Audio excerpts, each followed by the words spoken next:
world system theory. So world system theory talks about how some countries are well developed and how others are not well developed. That is how some countries are rich and how others are poor. And we have three zones, that's the core, the periphery, and the semi-periphery. So, under world system theory, there are basically three key features of world system theory. And then the first is the core country, the semi-periphery, and then the periphery countries. So let's talk about these three. The core countries are the countries which are rich and powerful. Example is the US and then the UK. And then they have strong governments and also are very advanced in technology. Fast forward, let's move to the semi-periphery countries. So the semi-periphery countries are the countries which have raw materials though, but then they fall under the middle class. And with them, they can exploit and they can also exploit others. Yes. So the periphery countries are the poor countries.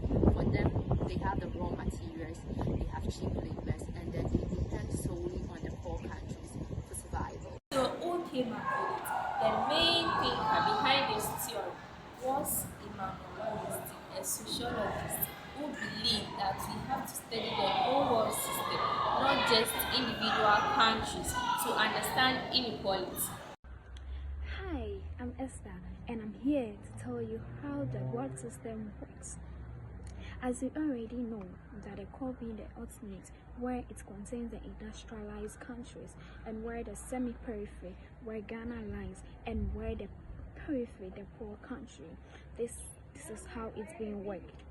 The core extracts or gets raw materials and things from the semi-periphery and the periphery to help them sustain. And then those things that they being extracted, they produce it and send it back to the semi-periphery and the periphery, whilst the periphery always depend on them and produce raw materials for the production. Thank you. Okay, so I'm talking about the criticisms of the world system theory. Some people say they focus too much on economics and not enough on culture or people. Also, it doesn't explain how countries can change or develop, and it's hard to test with real data. Its flaws. The theory has helped us understand why wealth and power are so uneven. It highlights how history still affects global relationships today. Thank you. Yes, I'm going to talk about the world system. The world system theory views the world as a steady capitalist system where economic power is unequally distributed among semi-periphery and periphery countries. It explains how global inequality is maintained through the exploitation of weaker nations by the stronger ones. Thank you.